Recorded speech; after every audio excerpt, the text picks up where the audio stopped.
desechable o con el antebrazo. Evita acercarte a personas con infecciones respiratorias. Si estás enfermo, no compartas platos, vasos, ropa u otros objetos de casa. Limpia y desinfecta las superficies que toques con frecuencia. Y sobre todo, no te automediques. Una campaña de la Universidad Militar Nueva Granada.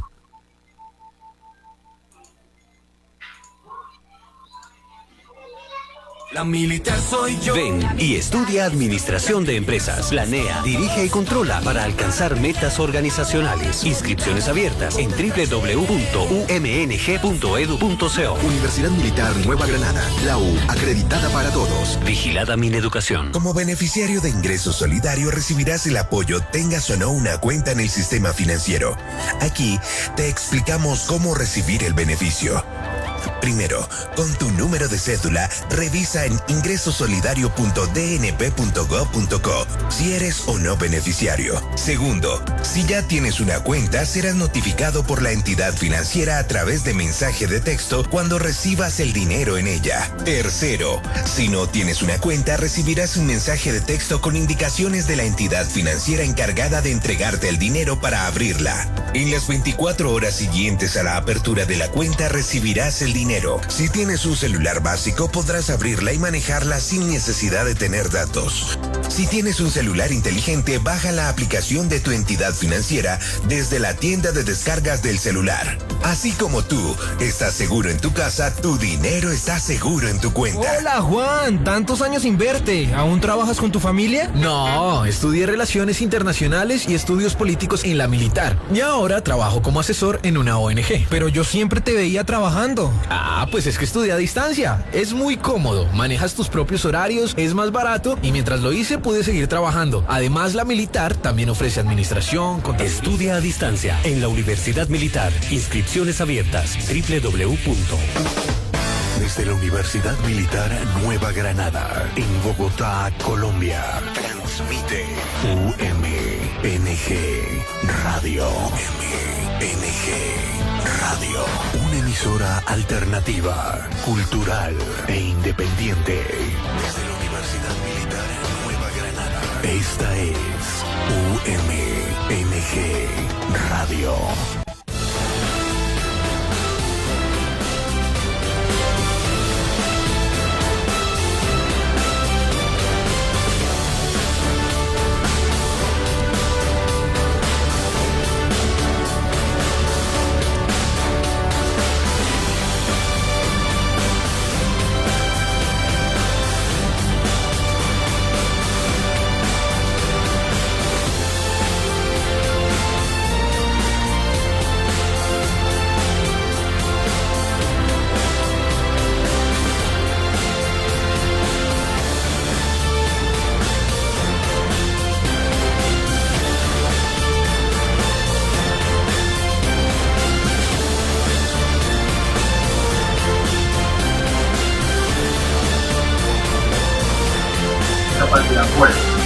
Sean todos bienvenidos a una nueva emisión del Consultorio Jurídico Radial de la Universidad Militar Nueva Granada, la universidad que todos queremos. El día de hoy vamos a abordar una temática importante relacionada con la capacidad legal de las personas en situación de discapacidad y con ocasión a la Ley 1996 del 2019, cuyo régimen o a partir del cual se derogaron algunas normas y algunos derechos relacionados incluso con los procesos de interdicción judicial para las personas que no pueden dar su consentimiento debido a una limitación física o mental que les imposibilita el ejercicio de sus derechos. El día de hoy tenemos preparado un programa maravilloso y hemos traído unos invitados especiales quienes nos van a acompañar y nos van a atender y ayudar a resolver algunas de las inquietudes más importantes en torno a esta temática. Voy entonces a presentar a los panelistas que nos acompañan, docentes de la Universidad Militar, de los más destacados y de los más conocedores de esta temática tan importante. En primer lugar, saludo a la doctora Sandra Mejía. La doctora Sandra Mejía es juez de familia y es abogada y docente especialista en Derecho de Familia con más de 20 años de experiencia en la rama judicial. También saludamos al doctor Alarcón, Carlos Emilio Alarcón, quien es docente de la Universidad Militar y también es abogado, investigador, conciliador y jefe del área privada de la Universidad Militar. Y desde luego también saludamos a el doctor Gonzalo Molano Salcedo, quien es miembro adscrito del Consultorio Jurídico Raya.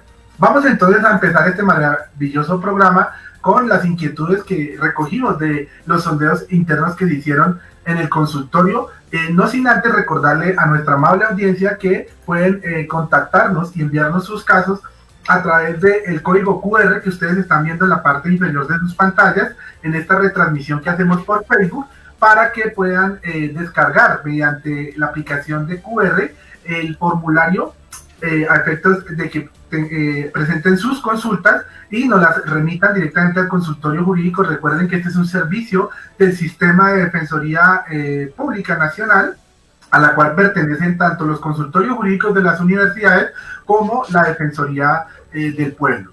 Sin más preámbulo, entonces demos inicio con la primera pregunta. Contextualicémonos un poco. ¿Qué significa la interdicción judicial? ¿Qué es eso como medida de protección? Y me gustaría empezar con la doctora Sandra. ¿Qué nos puede decir al respecto sobre la interdicción? Para los que no conocemos este tema, doctora, la escuchamos.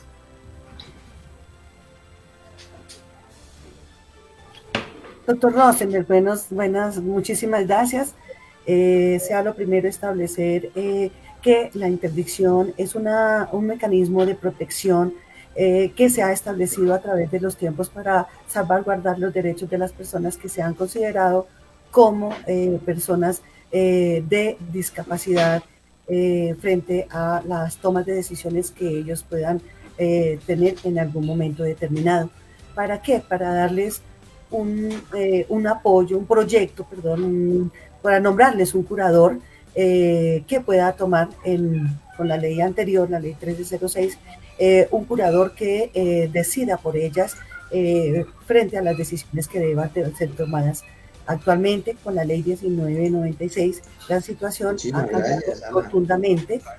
Ya no se habla de interdicción, se habla de protección a las personas con discapacidad. Importante precisión la que nos hace la doctora Sandra sobre esta temática. Pero, doctora, ¿por qué si las personas en condición de discapacidad se entiende de lógica que son vulnerables y pues que merecen un mayor respeto y una mayor consideración de parte de toda la sociedad, requieren de un régimen legal para regular la capacidad legal? ¿Qué opina al respecto de eso, doctora? Lo que pasa, doctor Rosenberg, es que de todas maneras a la persona con discapacidad siempre se le ha tenido como rezagada, en el sentido de que se le ha tenido como una persona que no es susceptible o no es persona con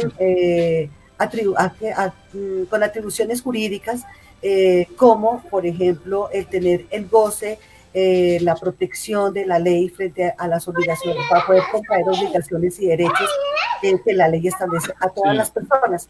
Entonces, esa discriminación a través de los tiempos es lo que ha permitido que actualmente a estas personas se les valore o se les proteja su derecho fundamental a la dignidad humana. Son personas capaces de comprender, de entender, de aportar ideas, de tomar sus propias decisiones, y por eso es que ha surgido de pronto el reconocimiento tanto a nivel internacional como a nivel nacional de la protección de sus derechos como personas jurídicamente capaces de tomar sus propias decisiones en este contexto de la ley de 1996.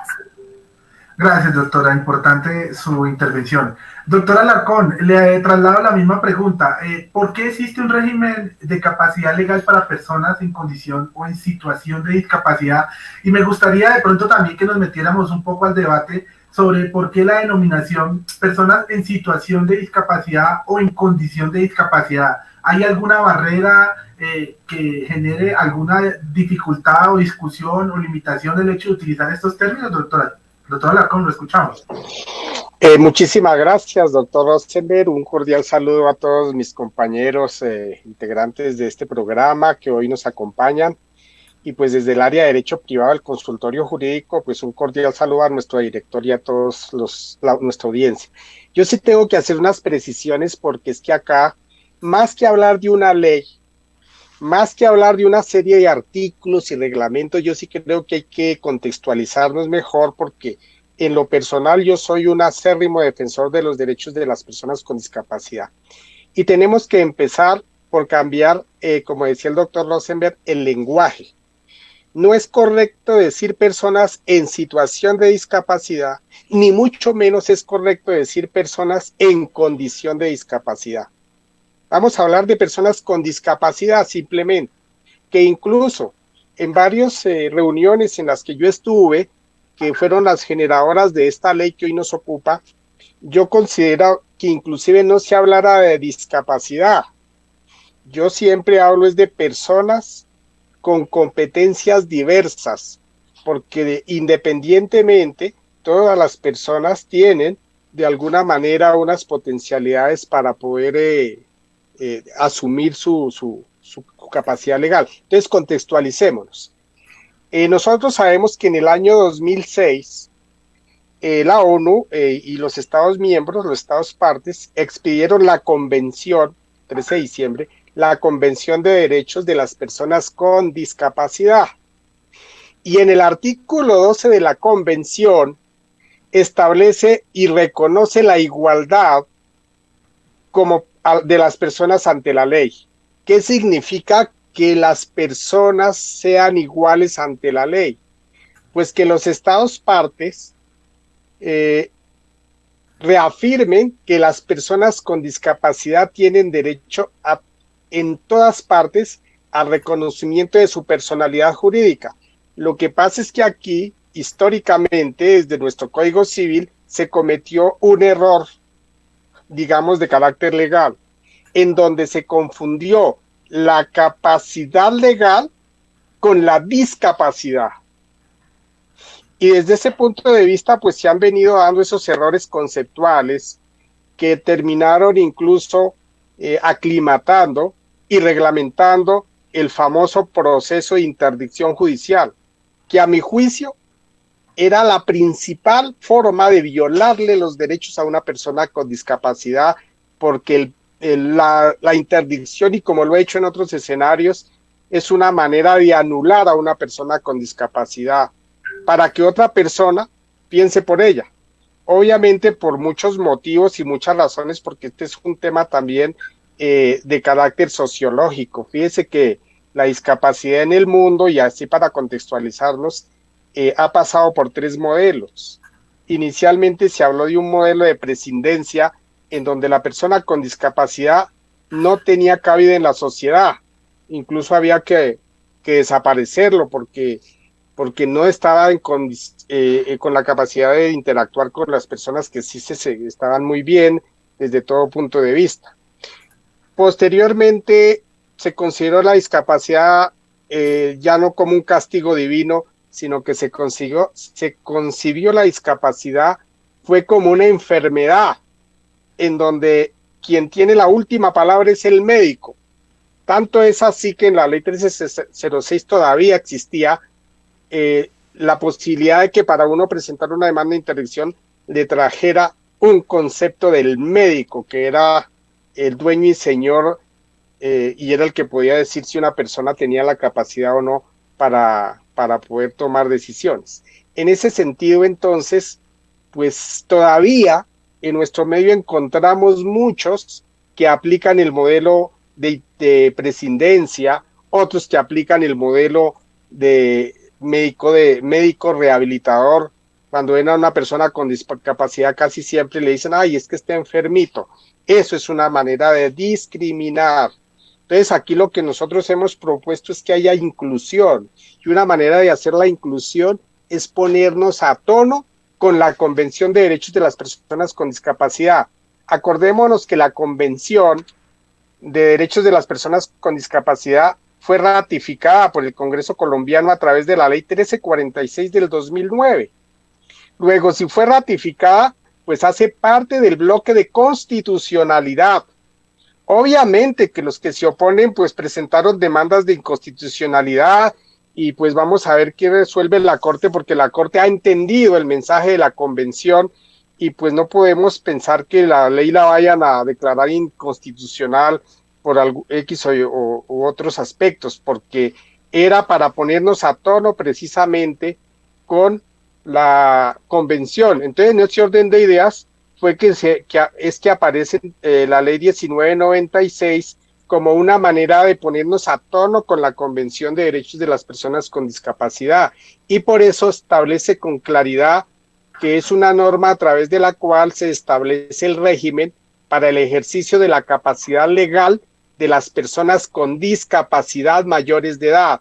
En ese orden de ideas, entonces sí la norma nos invita, en primer lugar, a cambiar nuestro vocabulario, y hay muchas formas de referirnos a las personas con discapacidad que atentaban precisamente contra su dignidad. Entonces yo sí pienso que hay un componente social muy grande, componente sociológico. Yo creo que es un tema más de leyes de paradigma, y pues estas normas lo que han servido es para que cambiemos ese paradigma nosotros en Colombia. La ley trae una estructura bastante amplia porque se trabaja en 9 capítulos. De esos 9 capítulos, pues el primero está dedicado a las disposiciones generales. El segundo capítulo pues ya habla de los principales mecanismos para el ejercicio de la capacidad legal y para realización de actos jurídicos. El tercer capítulo se refiere a los acuerdos de apoyo para la celebración de actos jurídicos. El cuarto capítulo pues habla de las directivas anticipadas. El quinto capítulo está reservado a la adjudicación judicial de apoyos, que entre otras cosas ese capítulo, pues la ley estableció ahí 24 meses para que fuera reglamentada y para que entrara en vigencia ese capítulo. El capítulo sexto, que hace parte, reglamenta las personas de apoyo, qué personas tienen que cumplir y qué requisitos deben cumplir para ser personas de apoyo. Perfecto. El capítulo séptimo habla de actos jurídicos sometidos a registro. El capítulo 8 habla el régimen de transición, porque hay que hablar de un régimen de transición de las normas anteriores a la nueva legislación. Y por último, pues las derogatorias y modificaciones que nos hace la norma. Pero yo sí creo que hemos avanzado enormemente, independientemente de las demandas que presenten contra la ley. El decreto reglamentario está por salir. Nosotros estuvimos haciendo parte de la mesa técnica en donde discutimos uno por uno los artículos del decreto reglamentario de la norma, que va encaminado más bien a reglamentar la prestación del servicio de valoración de apoyos y la designación voluntaria de apoyos, de que trata precisamente la ley 1996. Entonces pienso, doctor Rosenberg, que ese es como el contexto general que nosotros no podemos perder de vista para poder hacer este análisis normativo y poderlo llevar a la práctica. Es un tema más de rompimiento de paradigmas que de normas jurídicas. Muchas gracias, doctor Rosenberg. A usted, doctor Alarcón, sin duda que importantes sus aclaraciones para nuestra amable audiencia. Estamos muy emocionados porque la gente y nuestros seguidores y usuarios se siguen uniendo de manera masiva a las redes sociales, con quienes en este momento hacemos un enlace a través de la sesión webinar que estamos transmitiendo. Y recuerden que las inquietudes y preguntas que tengan en torno al tema del día de hoy las pueden enviar directamente a través de la página UMNG Radio, o, como les indiqué al principio, mediante el código QR que tienen en la parte inferior derecha de sus pantallas, en donde podrán descargar el formulario para enviar las consultas totalmente gratuitas. Este es un servicio del consultorio jurídico. Este tema es muy interesante y realmente a muchos nos genera muchas inquietudes, porque de todas maneras, aun cuando tenemos una nueva norma que se preocupa por estas personas, sabemos que no aplica de manera general y resuelve todas las problemáticas de las personas en situación de discapacidad, a quienes principalmente va dirigida. Entre otras cosas porque, como bien lo mencionaba el doctor Alarcón, pues el contexto de estas personas es básicamente personas que no tienen la capacidad para dar su consentimiento debido a sus limitaciones. Esa precisión me gustaría que la recalcáramos, doctor Alarcón. ¿Personas con diversos tipos de discapacidad también pueden verse beneficiadas de esta nueva ley, o solamente hablamos de un espectro específico de esta población vulnerable? Absolutamente todas las personas, porque toda persona, por el hecho de ser persona, tiene derecho a su personalidad jurídica. Así lo estableció la Convención y así lo ha ratificado el Estado colombiano. además que nosotros siempre tenemos que trabajar en un contexto de inclusión. Ahora bien, miren ustedes que ahí la ley en el artículo 3 trae unas definiciones que bien vale la pena tenerlas en cuenta. Por ejemplo, habla de los actos jurídicos con apoyo, el titular del acto jurídico. Aquí lo que tenemos es que valorar, dependiendo la discapacidad que tenga la persona, establecer qué clase de apoyo necesitaría para en un momento dado dar su consentimiento y celebrar un acto jurídico, ¿no? Que es lo que se les ha impedido a ellos hacer. Perfecto. Bueno, ya que estamos entrando en materia y que estamos hablando de la ley 1996 del 2019, que mediante la cual se le otorgan medidas o facultades para desarrollar medidas de protección dirigidas a atender la situación de falta de capacidad legal o para regular la capacidad legal de las personas en situación de discapacidad, tenemos que hacer un pequeño énfasis en los aciertos o en los desafíos que tiene esta norma que ya el doctor Alarcón nos alcanzó a mencionar. Doctora Sandra Mejía, cuéntele a nuestra audiencia cuáles son esos aciertos, esas fortalezas que podemos destacar de este nuevo régimen legal. Doctora Sandra, si encienda el micrófono para que la podamos escuchar. Muchas gracias. Doctora Sandra, adelante. Los aciertos y las ventajas que ha traído la presente ley es establecer que todas las personas están reconocidas actualmente como capaces de poder tomar sus propias decisiones, determinar y establecer cuáles son las consecuencias que le acarrean sus actos jurídicos que lleguen a determinar como personas reconocidas actualmente con la convención. La otra es que se les ha tratado a estas personas, como bien lo dice el doctor, personas en condiciones especiales, se les ha tratado de nombrar apoyos que van a servir como soporte para tomar sus decisiones frente a una circunstancia especial en cada caso concreto. Muy bien, doctora. También se dice que, y tal como lo indicábamos en nuestras cápsulas jurídicas, el proceso de interdicción judicial fue eliminado del ordenamiento. Eso también puede ser una novedad y qué tan conveniente de pronto desde su experticia profesional, doctora, usted ve esta modificación que hace la ley. Totalmente, doctor. Siempre se ha considerado que las personas, que anteriormente se establecían que las personas en discapacidad era un problema para la sociedad, y como lo decía el doctor Alarcón, eran unas personas que se determinaban como personas enfermas, que no eran productivas para la sociedad. En el evento en que se cambia la interdicción o se toma, que se elimina el proceso de interdicción, bien obró el legislador al proceder a dicho actuar, como quiera que se establece, y como lo dice el doctor en su artículo 12, la Convención Nacional de los Derechos de las Personas con Discapacidad, son libres e iguales ante la ley y con relación a las otras personas. Gracias, doctora Sandra. Vamos a darle espacio entonces a nuestros seguidores y nuestros usuarios, y para esto le voy a dar la palabra a nuestra estudiante destacada, nuestra estudiante Liliana Sierra, quien nos va a dar información sobre cómo contactar y cómo enviar las inquietudes y de pronto qué preguntas hay ahora en las redes sociales. Liliana Sierra, ¿nos escucha? Sí, doctor, buenas tardes. Un saludo muy especial a nuestros invitados, al doctor Gonzalo y al doctor Rosenberg. Quiero recordarles primero que pueden enviarnos, pues a todas las personas que nos están escuchando, que pueden enviarnos sus dudas a los correos consultoriojurídico.virtual@unimilitar.edu.co y al correo consultorio.jurídicoradial@unimilitar.edu.co. También quiero recordarles que a las personas que nos siguen por nuestras redes sociales, yo creo que se han dado cuenta que tenemos un código QR, se los quiero enseñar por acá.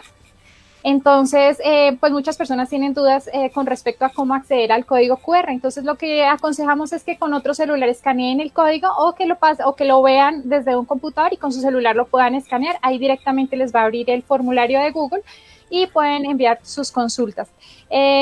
Por las redes sociales, pues veo que hay muchas personas conectadas que nos están saludando y tengo una pregunta de Joana Kinomoto. Nos dice, tengo una pregunta. La ley dice que hay un régimen de transición para los procesos en donde fue declarada la interdicción.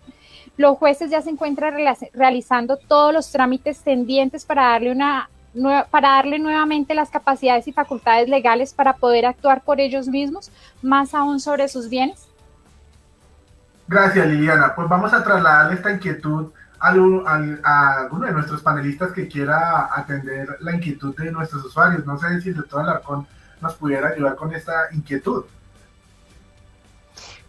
Claro, sí, señor. Aquí yo les había comentado al principio que la ley trae un régimen de transición y para eso pues ha establecido un plazo de 24 meses para que se hagan todos los ajustes respectivos, para que se emitan los protocolos. De hecho, ya tenemos un primer protocolo que se hizo con la colaboración del Ministerio de Justicia para ofrecer el servicio precisamente de asesoría jurídica y para ofrecer el servicio de conciliación extrajudicial en los consultorios jurídicos y centros de conciliación de todas las universidades del país.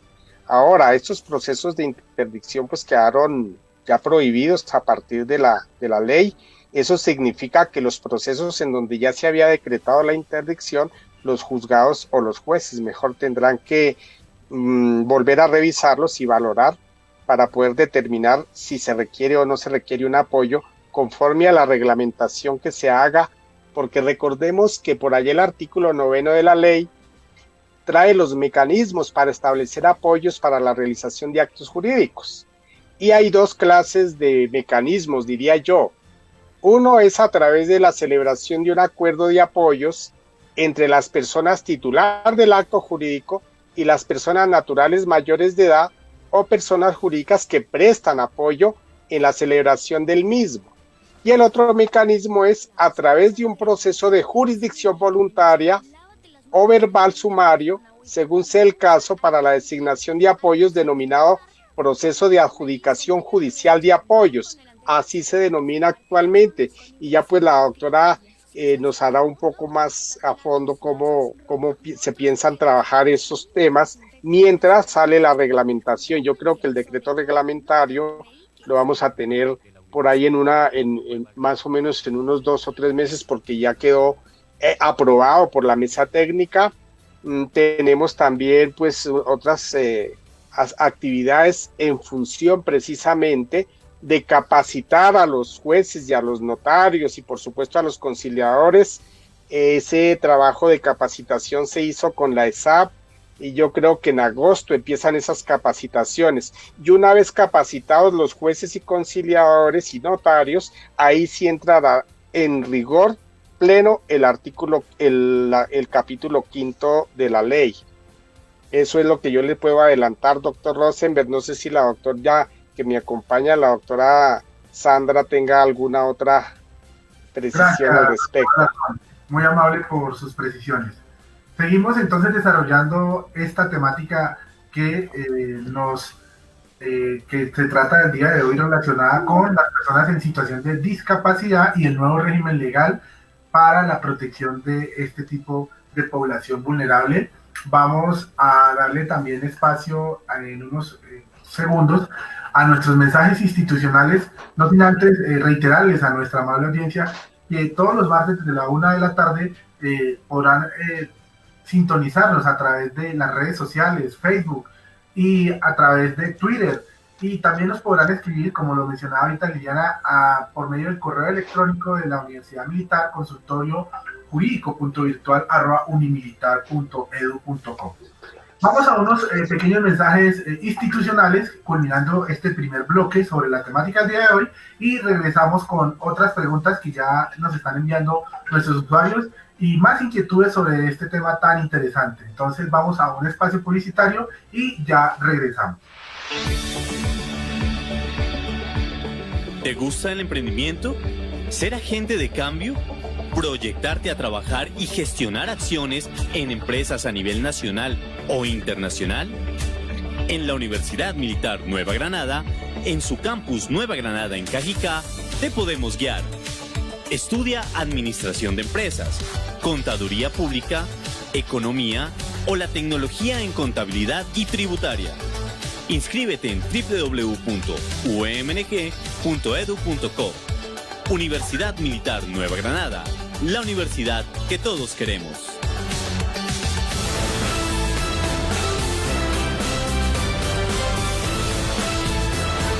Vale, estamos de regreso a este segundo bloque del programa del día de hoy relacionado con las personas en situación de discapacidad.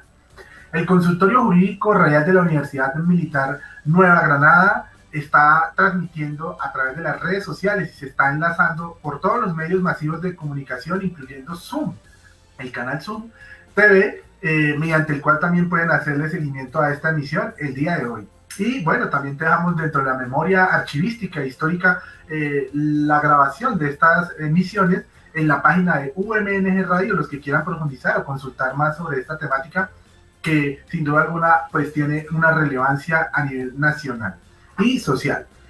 Sigamos entonces con las inquietudes. Liliana, te voy a dar otra vez la palabra para que nos comentes qué otras preguntas hay a esta hora de parte de los usuarios en torno a la temática del día de hoy. Liliana, te escuchamos.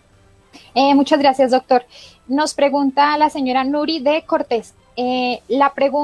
La persona ya tiene el poder como curador desde el año 2018. Con esta ley no sabemos cómo podemos proteger los usufructos de la señora discapacitada con demencia senil tipo Alzheimer. La pregunta es, ¿cómo poder hacer que se cumplan con sus usufructos y no se sigan aprovechando? ¿El curador qué puede hacer en este momento? Bueno, me gustaría trasladarle esta pregunta a la doctora Sandra Mejía.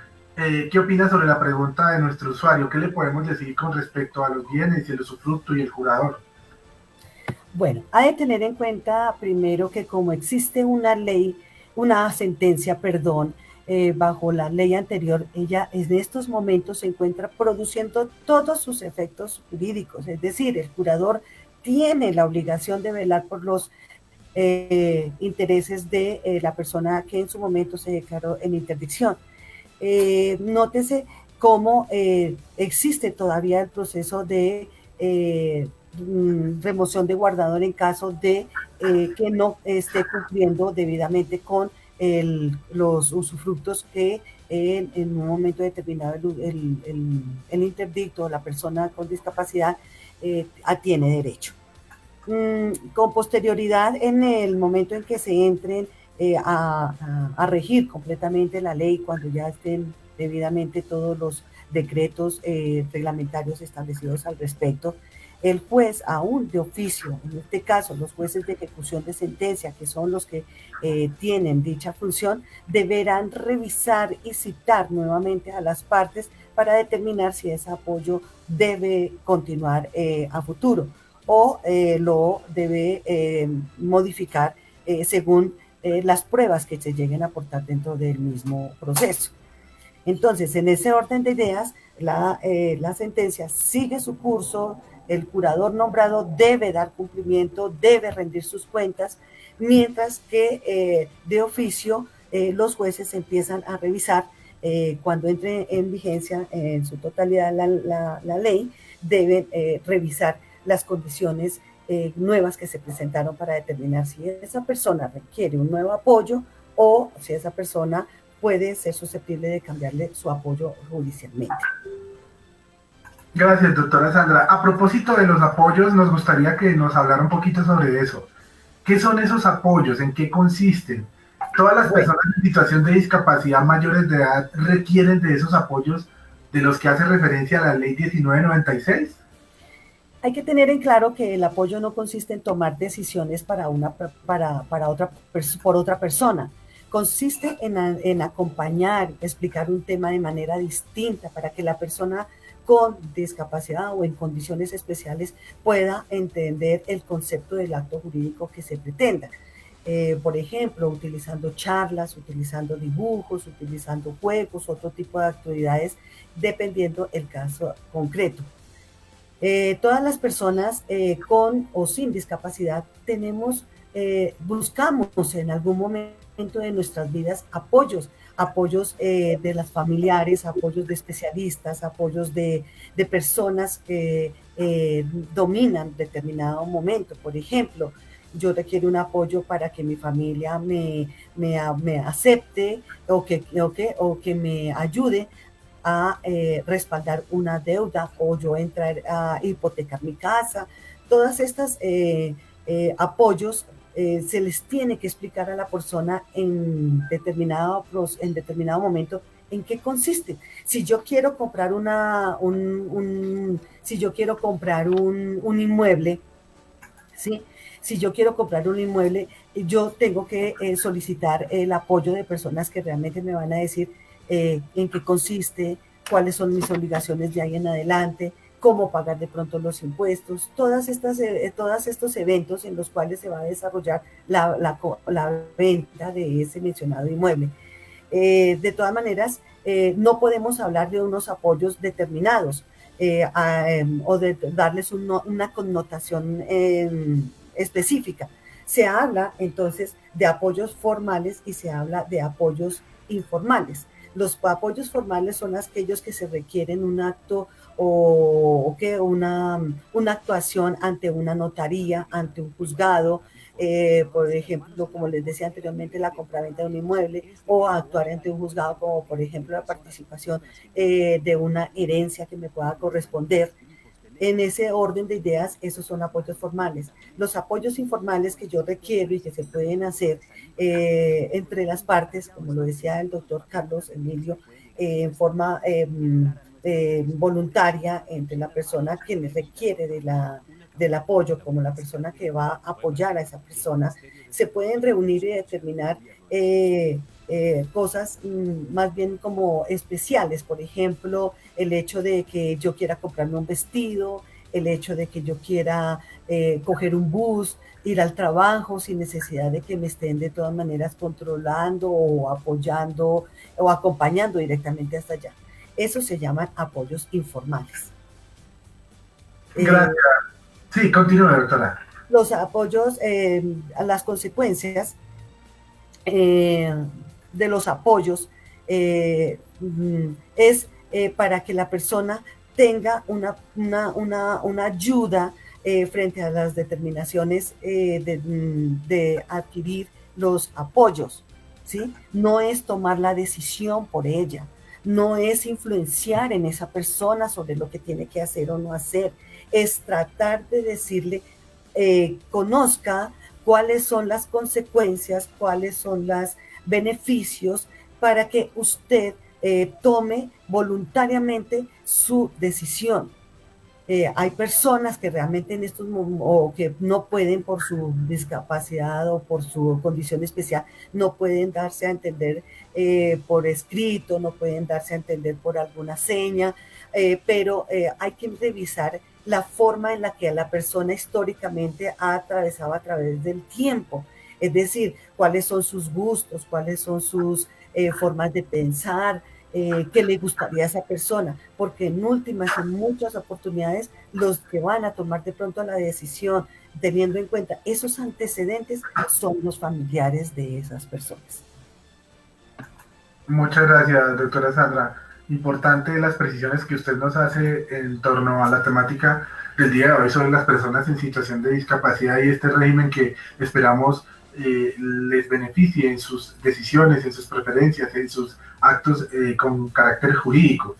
Sigamos entonces con las inquietudes de nuestros usuarios y nuevamente le doy la palabra a Liliana Sierra, estudiante del consultorio jurídico, para que nos informe qué otras preguntas han hecho nuestros usuarios. Liliana, te escuchamos. Muchas gracias, doctor. Nos preguntan cómo entonces se pueden proteger los derechos de la persona discapacitada con edad de 88 años mientras se soluciona totalmente la ley para que no le vulneren su derecho económico como lo es el usufructo. Me gustaría escuchar el doctor Gonzalo Molano, quien también nos va a hacer algunas precisiones en torno a la pregunta que acaba de hacer nuestro usuario. Doctor Gonzalo, por favor, ¿qué opina con respecto a esto y qué más podemos decir y complementar sobre lo que hemos hablado frente a estos nuevos derechos y a estas nuevas medidas de protección? Doctor Gonzalo. Gracias, Rosenberg. Bueno, puntualmente sobre la pregunta de Nuri, creo que Nuri fue quien formuló la pregunta anterior, que fue resuelta por la doctora Sandra. Yo quisiera decirle lo siguiente. La doctora Sandra fue muy específica en el momento en el que manifestó que la sentencia, ya hubo una sentencia, una decisión judicial, que en el caso particular de esta adulta mayor de 88 años, determinó una curatela o un guardador particularmente, como es lo que se ha venido definiendo desde la expedición de la ley 1306. Y la función y responsabilidad de esta persona es precisamente asegurar y proteger la debida administración y el goce de los bienes que son de la titularidad de la persona que ha sido declarada interdicta o inhábil. También recordemos que no solamente los procesos de interdicción son los que se han acabado, sino también los procesos de inhabilitación, que ya más adelante, si se me da la oportunidad, explicaré. Pero en este caso tendríamos un proceso de interdicción por una circunstancia específica de demencia senil. Pues ustedes saben que esto puede tener un nivel de profundidad, un nivel de, digamos, de importancia en el desarrollo clínico de cada persona, que puede imponer unas limitaciones puntuales. Entonces, esta persona ya tiene un curador, un guardador asignado. Y como muy bien lo dijo la doctora Sandra y también lo dijo el doctor Carlos Alarcón en un primer momento, como todavía no ha entrado, digamos, en vigencia, faltan todavía 2 años. ¿Cuándo se cumplen esos 2 años? En agosto del año 2021. Entonces, ¿qué le podemos decir a Nuri? Que entre hoy y agosto del año 2021, esa sentencia, incluso más allá, ya vamos a explicar por qué, esa sentencia que fijó un curador, un guardador, está vigente, es decir, es vinculante. Y esa persona que fue asignada, si tiene algún problema, por ejemplo, con quien le debe alguna obligación por el arriendo, por la renta de algún inmueble o por el usufructo de algún bien de esa señora adulta mayor, pues puede acudir perfectamente a cualquiera de los mecanismos que ya desde antemano podía ejercer, porque la sentencia sigue en firme y ella sigue ejerciendo esa responsabilidad. Simplemente el sistema jurídico y la norma que se creó no puede desconocer y dejar desprovistas a todas las personas que ya tenían una sentencia en firme donde un juzgado de familia asignó esa curatela, porque sí, desaparecerlo, no. Mientras que el nuevo procedimiento que muy amablemente el doctor Carlos Alarcón, que incluso ha hecho parte de estos comités, nos dice que entre en vigencia y por lo menos hasta el mes de agosto del año 2019 esa sentencia va a estar en firme. E incluso puede estar en firme por un tiempo más. ¿Por qué? Porque es que la ley 1996 le da un plazo a los jueces de familia de 3 años. ¿Para qué?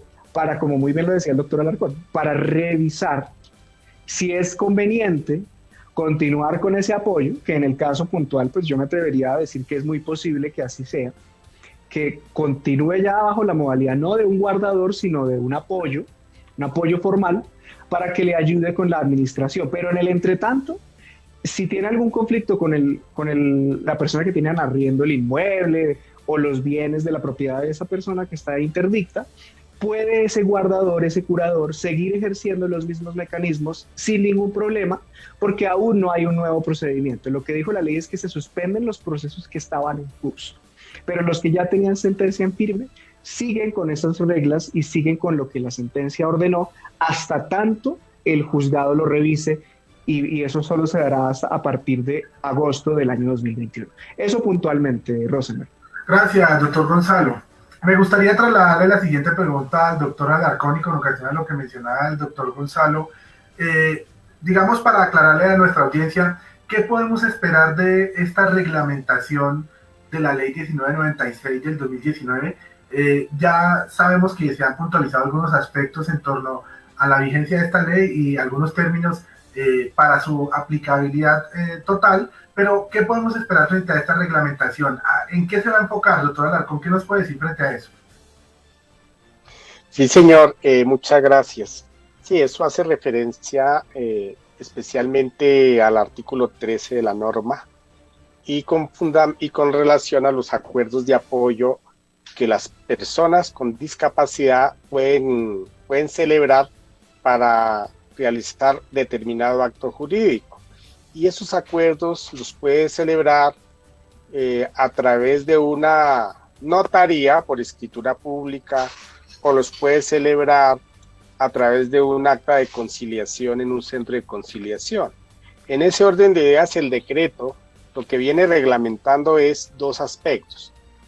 El servicio de valoración de apoyos, qué personas lo prestan, el registro nacional de personas para que prestan ese servicio, qué requisitos deben acreditar para poder ser entidades para valorar apoyos. Y el otro aspecto que reglamenta el decreto es la designación voluntaria de apoyos. ¿Por qué? Porque pues, las personas deben tener un procedimiento para poder establecer esos apoyos y voluntariamente celebrar un acuerdo que se llama así precisamente acuerdo de apoyos. En el decreto van a encontrar un capítulo general que seguramente aclara muchos aspectos de la ley 1996. Tenemos un segundo capítulo en el decreto reglamentario que habla exclusivamente de la valoración de apoyos, que es el proceso de valoración de apoyos, cuáles son los servicios de valoración de apoyos que van a existir, qué principios se deben tener en cuenta para la prestación del servicio de valoración de apoyos, por ejemplo, el principio de la dignidad humana, el de la igualdad, el de la celeridad, el de la imparcialidad, la accesibilidad, atención incluyente, ausencia de barreras, porque realmente es que actualmente el problema no es la persona con discapacidad, es la sociedad que no ha entendido a incluirlos a ellos. Y nosotros como sociedad nos hemos convertido en una barrera más para que las personas con discapacidad puedan ejercer y hacer ejercicio pleno de su personalidad jurídica. Desde luego ahí tenía un principio que es la autonomía, el respeto por la diferencia, la confidencialidad, con un enfoque diferencial, enfoque de género y de derechos humanos.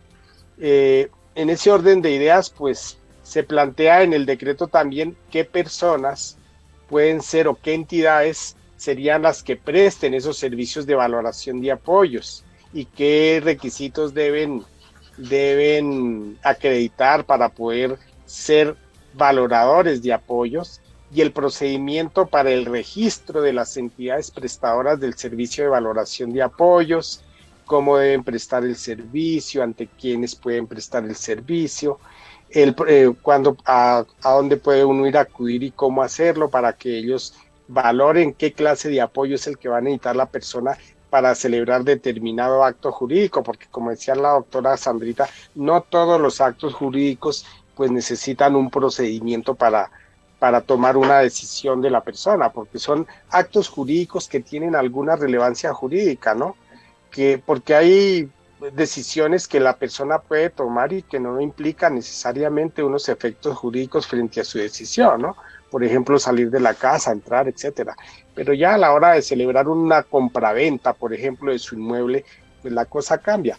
Y máxime cuando, y déjenme decirlo, y pues a veces la gente se ofende, pero a veces los mismos familiares son los que se encargan de violarle esos derechos a la persona con discapacidad porque lo anulan completamente y el curador en últimas o la persona, el familiar es el que resulta haciendo su caprichosa voluntad sin permitirle a la persona con discapacidad que pueda hacer él mismo pueda tomar esa decisión. Ahora, ahí también habla de una renovación del registro, el registro es por 3 años y se puede renovar.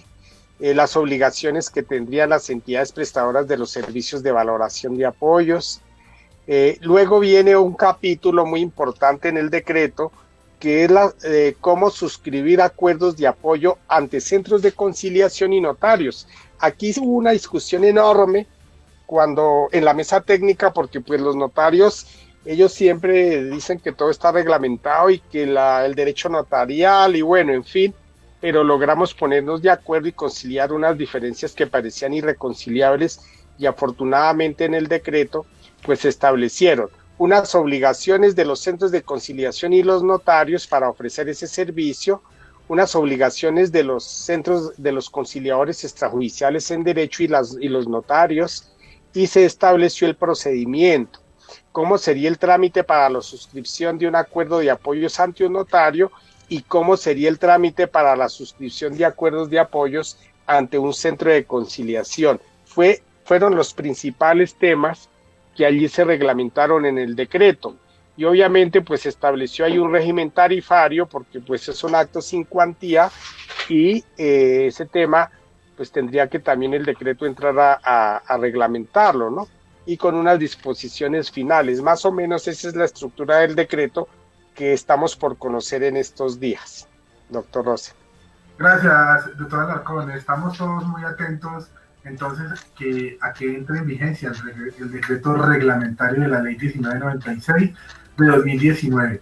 Recuerden que este es el consultorio jurídico virtual de la Universidad Militar Nueva Granada. El tema del día de hoy relacionado con los aciertos y desafíos del nuevo régimen legal para las personas en situación de discapacidad. Ya saben que nos pueden escribir a través de la página UMNG Radio o a través de los correos electrónicos consultoriojurídico.virtual@unimilitar.edu.co y al consultorio.jurídico-radial@unimilitar.edu.co. Vamos entonces a una última pausa y damos entonces inicio al último bloque de este maravilloso programa. Ya regresamos.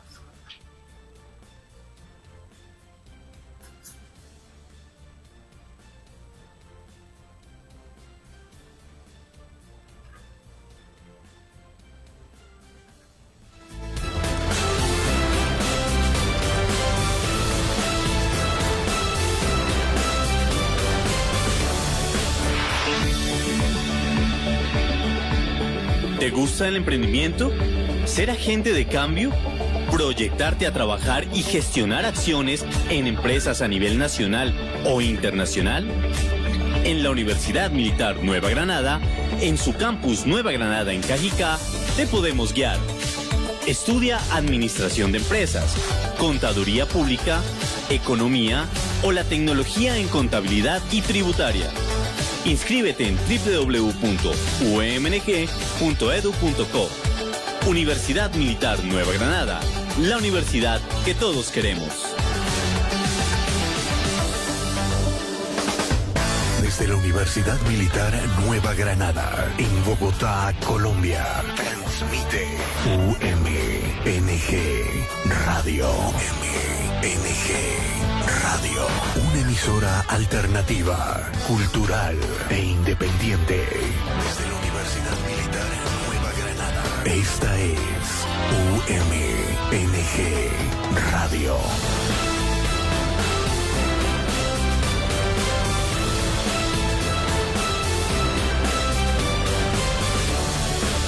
Bueno, y estamos en este tercer bloque ya del programa del día de hoy. Y bueno, venimos a ya desarrollar unos conceptos y unos temas importantes en torno a las personas en situación de discapacidad. Me gustaría que la doctora Sandra nos aclare un poquito por qué en el régimen anterior, en la ley que fue derogada por la 1996, el tema de la interdicción judicial terminó siendo modificado o sustraído del ordenamiento legal. ¿Era acaso una medida inoperante, ineficiente? ¿Qué les podemos decir a nuestros oyentes y a nuestra audiencia sobre esa interdicción judicial como se encontraba regulada anteriormente, doctora Sandra? Doctora Sandra, el micrófono, por favor. Tranquila, adelante.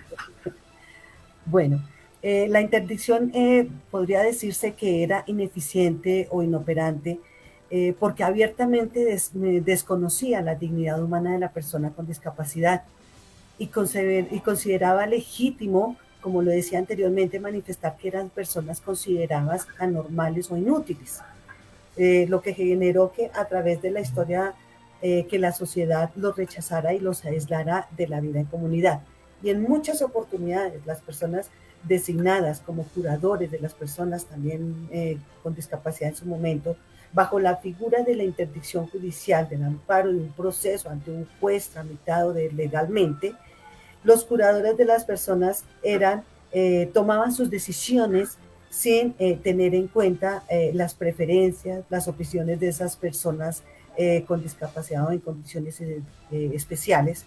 Además, en muchos casos se protegían los derechos fundamentales, económicos y sociales de esas personas a través de la persona designada como curadora. Pero ¿qué era lo que sucedía? Y lo que decía el doctor Alarcón, desafortunadamente, distraían los bienes sin que muchas veces rindieran las correspondientes cuentas frente a su actuación, a su manejo, a la forma en cómo administraban los bienes de esa persona. Se escucharon en muchos momentos quejas y reclamos de personas, de los mismos familiares, en los que al designársele a una persona un determinado curador, este curador, ¿qué era lo que hacía? Mantenía a su familia, mantenía a sus hijos, mantenía su casa, pero al interdicto en las peores condiciones de salubridad, condiciones teniendo o administrando muchas veces dineros que le correspondían para poder vivir dignamente. Por eso, en ese orden de ideas, la interdicción judicial sí era ineficiente, sí era inoperante. De todas maneras, nosotros los jueces nos dedicábamos a cumplir también la ley y designarle un curador a esa persona, pero de ahí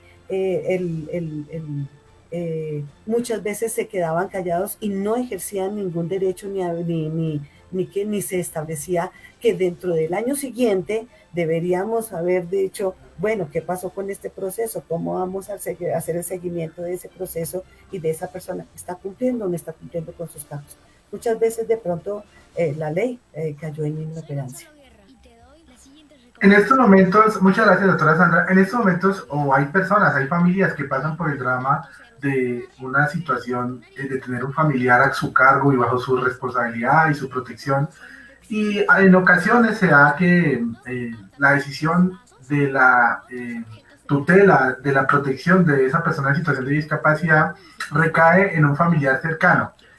A la Defensoría del Pueblo, por ejemplo, es común que lleguen situaciones de estas y casos en los que los familiares también quieren cederle esa responsabilidad a otra persona que sí esté en condiciones también de hacerlo, porque da la casualidad de que el hermano mayor está cuidando al hermano menor en condición o en situación de discapacidad, y hay otro hermano que de pronto está en mejores condiciones de hacerse cargo.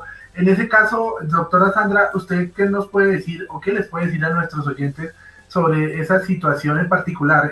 ¿Se puede sustituir la persona que está a cargo de los apoyos o a quien le ha sido adjudicado ese apoyo cuando exista otro familiar en mejores condiciones, y qué trámite debería seguir para ello? Bueno, la ley 1996 del 2019 no modificó las guardas, de tal manera que en estos momentos esas peticiones se están elevando y se están llevando o se están tramitando en los procesos que en estos momentos se encuentran en los juzgados de ejecución de sentencias en asuntos de familia. Entonces, frente al cambio de una guarda por las causales señaladas en el Código Civil, perfectamente las personas pueden acudir a los jueces de ejecución de sentencias para hacer la modificación de esa curaduría. Está vigente ese trámite, ante ellos se puede elevar, y yo hasta donde tengo conocimiento, esas guardas se están accediendo, se están dictando sentencias por esos mencionados jueces. La famosa remoción del guardador, sí señora, muy importante esa precisión, porque habrán situaciones que también puedan sobrepasar la capacidad del guardador, de la persona a quien se le está encargando la protección, la defensa y velar por los derechos de ese familiar o de esa persona que está a su cargo en situación de discapacidad. Sin duda alguna, ninguno de nosotros está exento de sufrir una situación o una calamidad en la que también nos conlleve necesariamente o inevitablemente a una situación de salud compleja que nos ponga también en la necesidad de depender de alguien más, de manera pues que esta ley es una norma que nos protege también potencialmente a toda la sociedad. Y frente a esto me gustaría también hacerle esta pregunta al doctor Alarcón, porque hay un capítulo de la ley 1996 que hace referencia a unas directivas que se elaboran de manera anticipada. Esto me recuerda un poco el régimen que regula el tema de trasplante de órganos en Colombia, que sucede de manera similar. Uno en vida tiene que manifestar su negativa de no aceptar el trasplante de órganos en el momento en que exista muerte cerebral, y la persona, de la única manera que puede dejar sentada esa disposición es hacerlo antes del fallecimiento, lógicamente. Pero en este caso, no sé si valga la comparación, doctor Alarcón, ¿qué nos puede decir frente a las directivas anticipadas? ¿Sí funciona y está vigente con esta nueva ley esa medida? Claro que sí, porque ese artículo prácticamente entró en vigencia a partir de la entrada en vigencia de la ley. Y fijémonos que por allá en el capítulo 4 de la norma de la ley, en el artículo 21, pues plantea esa posibilidad, ¿no?, de que las directivas anticipadas se conviertan en una herramienta por medio de la cual una persona mayor de edad, eso sí, pueda establecer la expresión fidedigna de voluntad y de preferencias, desde luego, en decisiones relativas a uno o varios actos jurídicos, con antelación a los mismos, precisamente. Estas decisiones pueden versar sobre asuntos de salud, sobre asuntos financieros, sobre asuntos personales, entre otros actos enmarcados a tener efectos jurídicos, y por eso pues ahí se plantea también la manera de suscribir esas directivas anticipadas, ¿no? Y esas directivas anticipadas se deben suscribir, eso sí, mediante escritura pública ante notario o mediante acta de conciliación ante los conciliadores extrajudiciales en derecho, siguiendo el trámite señalado en la presente o en esa misma norma, y con fundamento en el decreto que en esa parte también lo mencionamos. Obviamente el contenido de una directiva anticipada pues debe llenar unos requisitos, debe tener unos requisitos mínimos que están contenidos precisamente en la ley. Por ejemplo, establecer ahí en el escrito la ciudad y la fecha de expedición del documento, la identificación de la persona titular del acto jurídico que realiza la directiva anticipada, y en caso de estar realizándola con persona de apoyo, la identificación de la misma, ¿no?, para poder saber quién es el que es responsable en este trámite. Si hay personas de apoyo colaborando con la creación de documentos, la manifestación de voluntad de la persona titular del acto jurídico, en la que señale pues las decisiones anticipadas que busca formalizar precisamente, la firma de la persona titular del acto jurídico y la firma de apoyo cuando lo haga a través de una persona de apoyo. Hay que tener en cuenta también que en estos aspectos hay que revisar, porque a veces confundimos los apoyos con los ajustes razonables. Una cosa son los apoyos para la toma de una decisión o de celebrar un acto jurídico, como en este caso de una directiva anticipada, porque es un acto jurídico que va a tener efectos hacia futuro en relación con una situación determinada, y los ajustes razonables, que son otra situación distinta, porque ya son condiciones como para que las personas puedan en igualdad de condiciones ejercer su personalidad jurídica, al igual que las personas que no tienen ninguna discapacidad. Hay que aclarar que pues la discapacidad tiene varias, digamos, yo diría como algo así como modalidades, porque tenemos tipos de discapacidad, ¿no? Y hay que tenerlos en cuenta para poder determinar qué apoyo se va a usar y qué ajustes razonables se van a utilizar.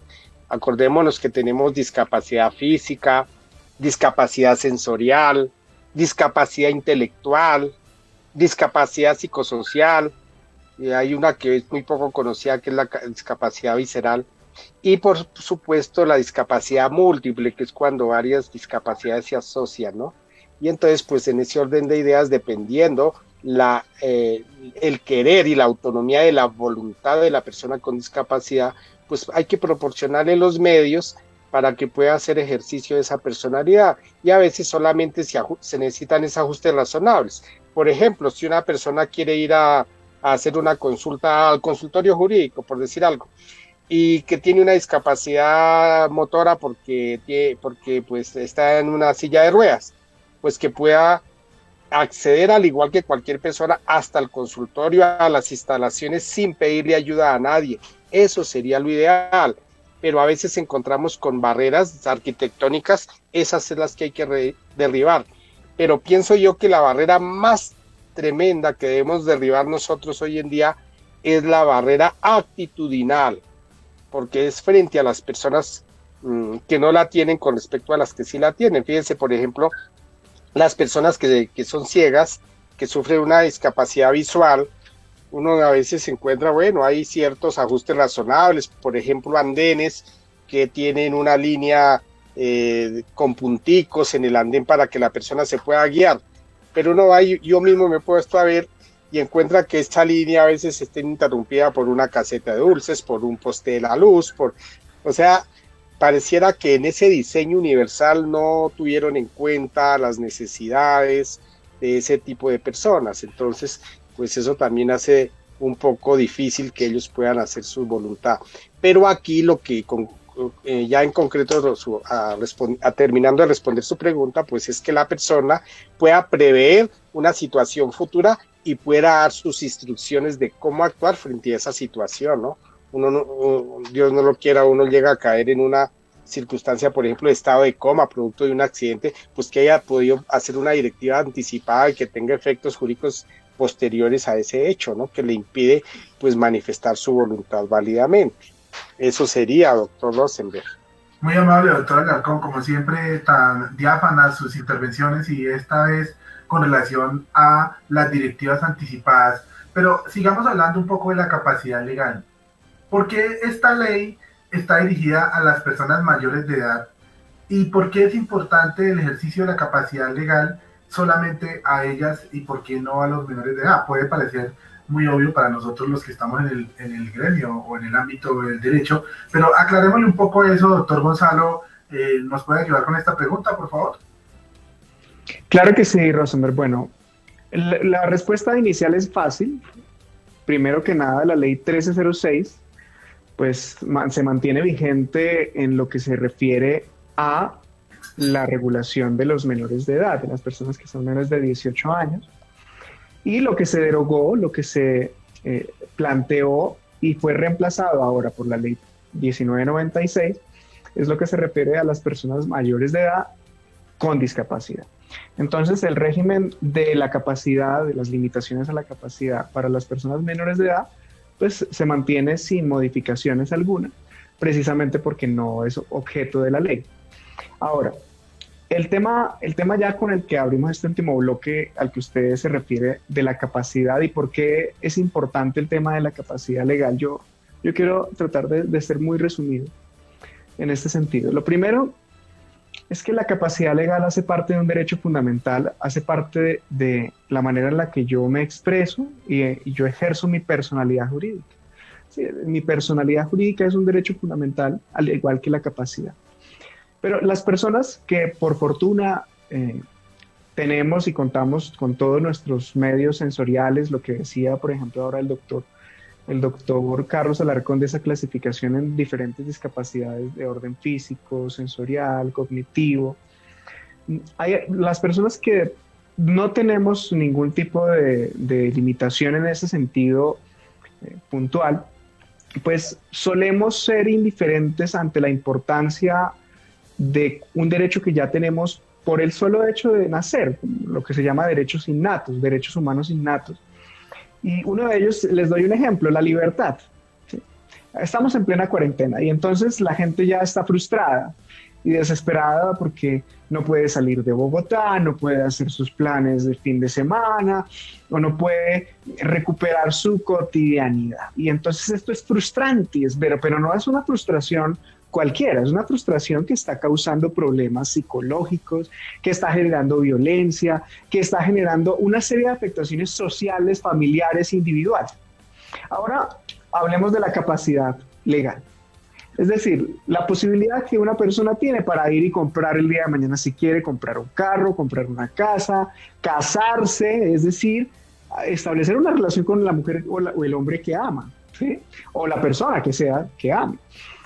Pero eso para una persona que no tiene una situación de discapacidad, pues evidentemente es algo normal, o sea, es algo como que uno, lo mismo que estamos en el ejercicio de la libertad en medio del confinamiento, ¿cierto? Entonces, pongámonos ahora en los zapatos de la persona en situación de discapacidad o con una discapacidad. No puede hacerlo. Hoy no podía hacerlo con la ley 19, la ley 1306. Un reconocimiento de capacidad presunta legal, evidentemente, como lo decían mis compañeros que antecedieron el uso de la palabra, reconoce la dignidad y los libera en cierta manera de esa frustración, ¿no? De no poder ejercer su capacidad de manera plena. Pero aquí quiero hacer una reflexión ya puntual desde el punto de vista más filosófico. Realmente yo creo que el proceso de interdicción no es un problema, no era un problema, porque simplemente era el reflejo procesal de una condición o una percepción legal y social que sí era problemática. Sí, los procedimientos no son el problema, el problema es la forma en la que el ser humano ve al otro. Lo que decía el doctor Alarcón, las barreras de discriminación, ¿cierto? Esa forma en la que la persona que se hace llamar normal ve a la otra persona que no es en su propio saber y entender igual. Y eso es un problema grave que no se soluciona con una ley. Nosotros debemos hacer es un cambio cultural, un cambio social, entender que estas personas también tienen sus derechos y al tener derechos lo lógico es que yo pueda ejercerlos. Porque si a mí me dan derechos pero no los puedo ejercer, ¿y cómo los ejerzo? A través de la capacidad legal, pues es básicamente tener pero no tener, tener pero no tener algo. Eso es frustrante, eso es algo que no es justo con estas personas.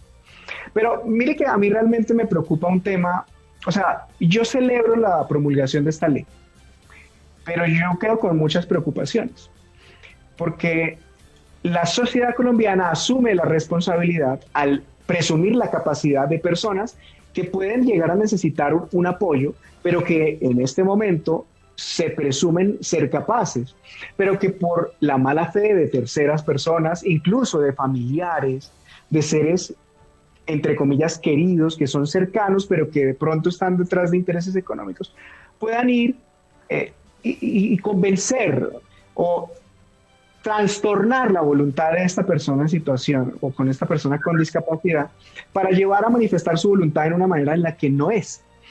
Y no veo en la ley realmente, y lo digo honestamente, no veo las talanqueras y creo que en la reglamentación tampoco las va a ver porque es que la reglamentación no puede ir más allá de la ley.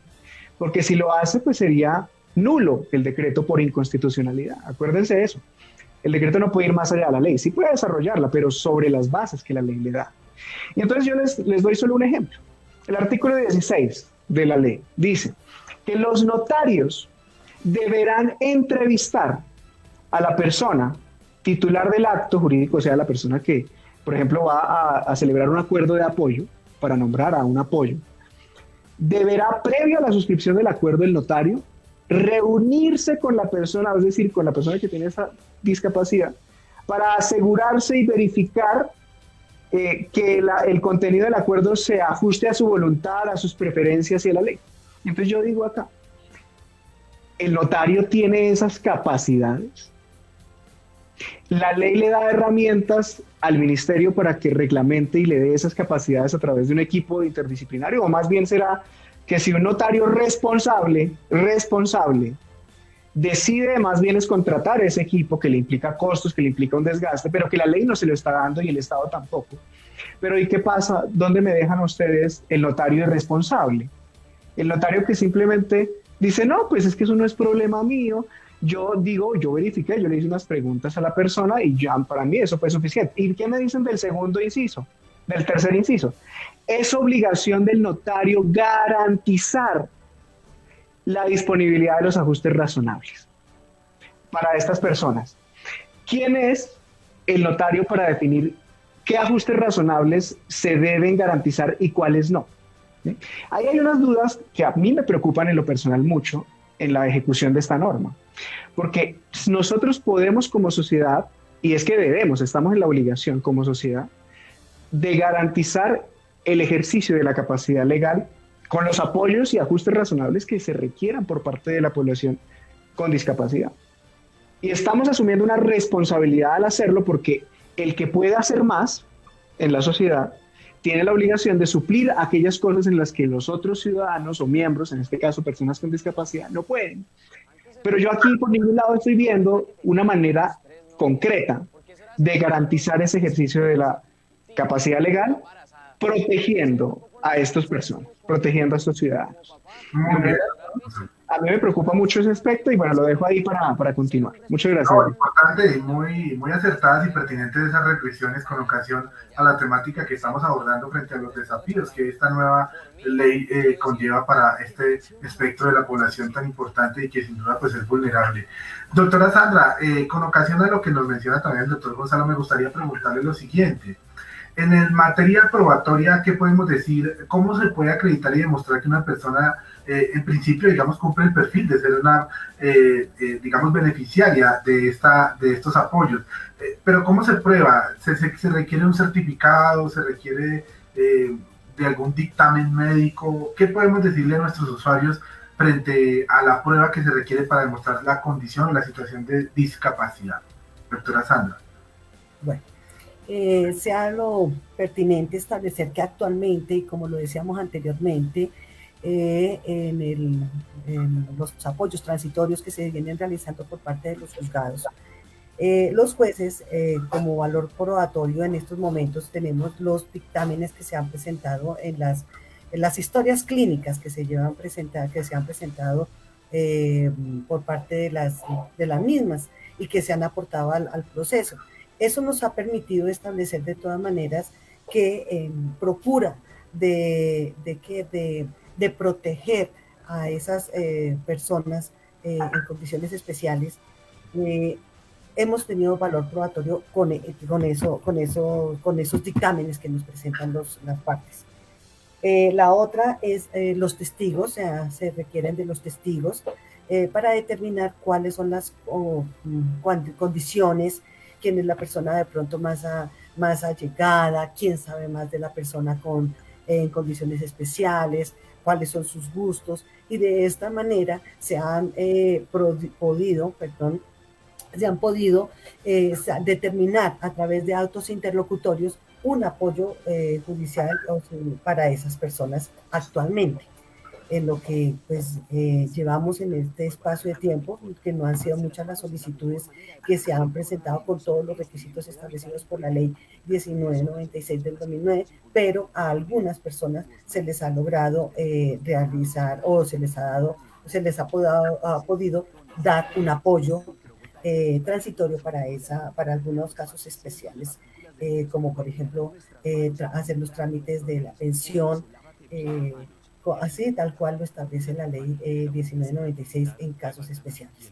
No obstante, para dar también movilidad a los procesos que quedaron pues en curso, se ha tratado, o de los que se les había señalado una interdicción provisoria, se ha tratado de citar a las partes, pero pues por motivos de pandemia, de todas maneras, esa situación no se pudo lograr llegar a su consecución, pero sí hay procesos que se encuentran en estos momentos en fecha pendientes para escuchar a los parientes, para determinar si es probable o es posible determinar un nombramiento de un apoyo transitorio para determinado evento específico.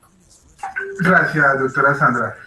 Muy amable por sus precisiones. Vamos a darle entonces ya en este en esta parte final de nuestro programa el turno a Liliana Sierra, quien nos tiene unos datos interesantes sobre un boletín de la Organización Mundial de la Salud en torno a las personas en situación de discapacidad. Y bueno, a 2020, ¿qué cifras o qué reportes nos tienes, Liliana? Te escuchamos. Muchas gracias, doctor. De acuerdo al Censo Nacional de Población de Vivienda CNPV 2018, en Colombia hay 3.134.036 personas con dificultades para realizar actividades básicas, de las cuales 1.784.372 reportaron tener dificultades en los niveles de mayor severidad. Esto correspondería al 4,07% de la población del país. Tengo otra duda que nos transmiten por medio de las redes sociales.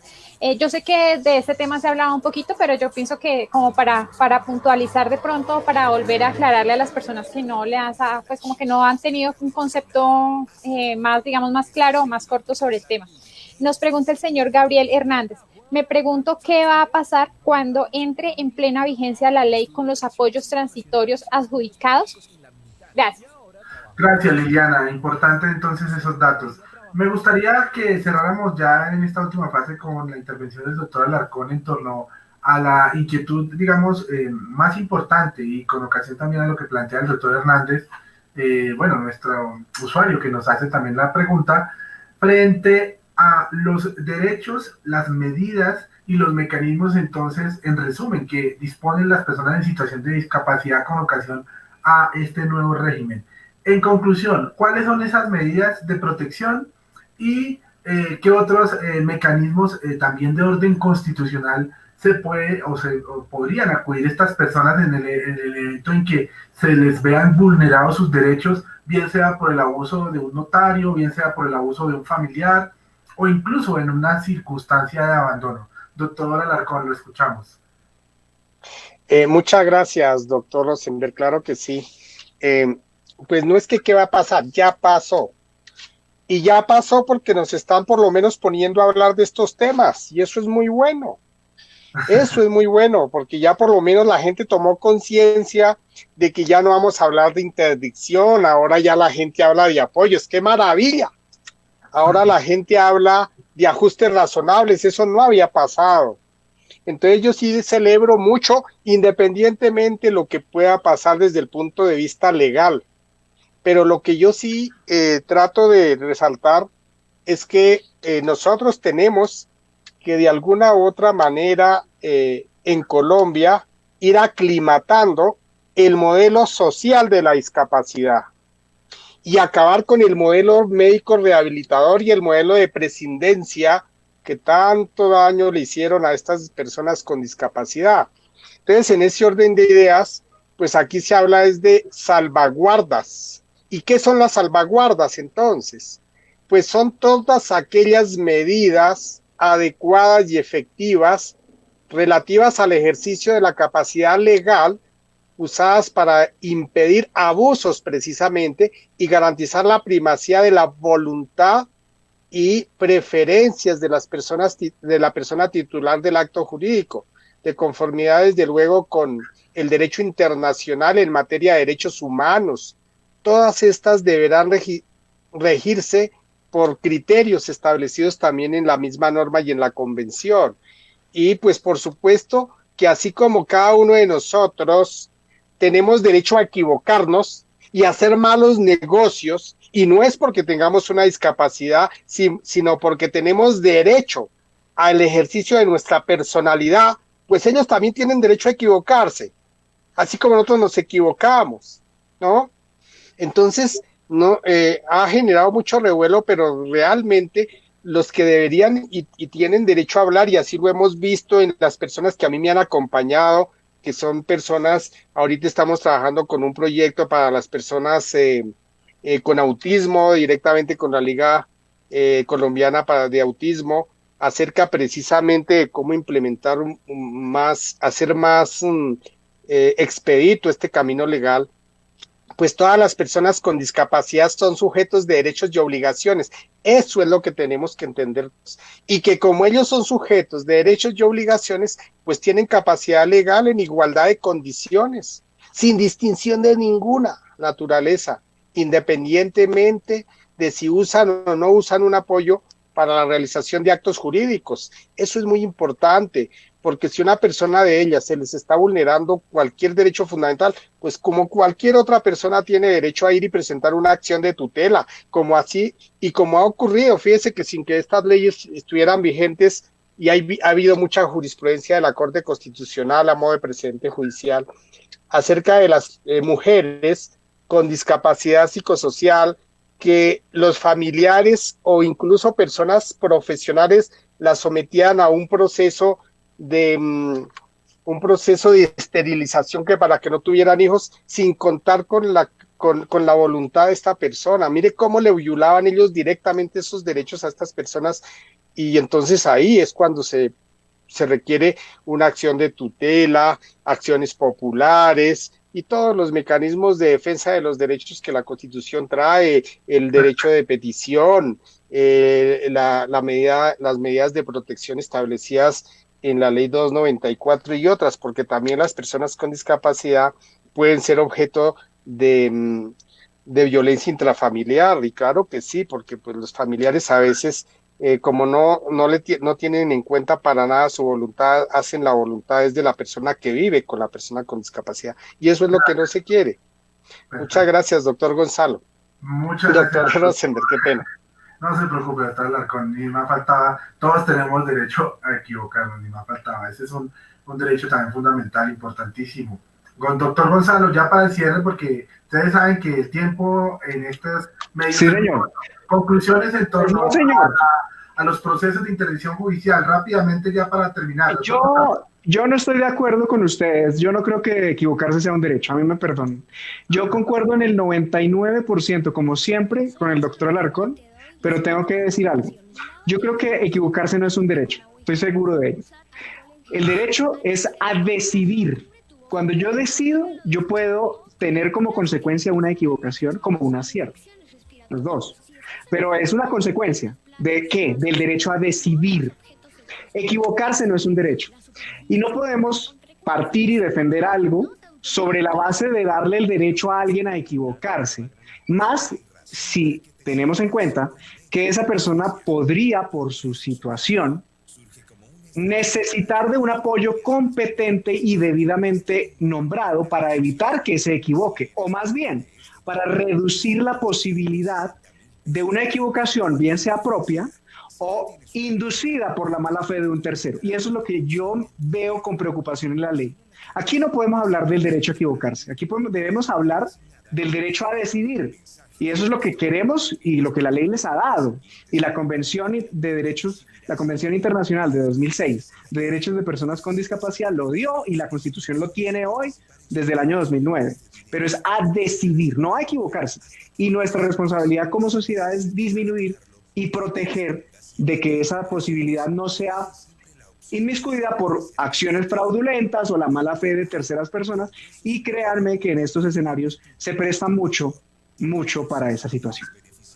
Listo, doctor Gonzalo, muchas gracias. Importantes interpretaciones y más preámbulos y más análisis con respecto a este asunto tan importante. Sin duda, cualquiera de nosotros puede tener interpretaciones distintas y disímiles dentro de este programa que está hecho precisamente para nuestros usuarios, para nuestros seguidores y para toda la comunidad en general, a quien desee acceder a estos servicios de consultorio jurídico a través de los medios virtuales.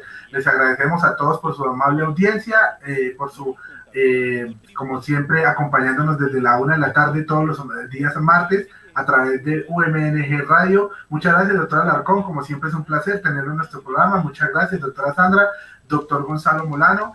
A nuestra estudiante Liliana también un saludo especial al doctor Giancarlo Mejía, nuestro director, y a nuestra decana, a la doctora Claudia Margarita. Los esperamos en una próxima emisión. Recuerden que este es el consultorio jurídico virtual de la Universidad Militar Nueva Granada. El próximo martes abordaremos el tema relacionado con salud y seguridad en el trabajo y las medidas de bioseguridad con ocasión al estado de confinamiento y cuarentena. Muchísimas gracias y que tengan una excelente resto de semana. Nos veremos entonces hasta el próximo martes. Muchísimas gracias.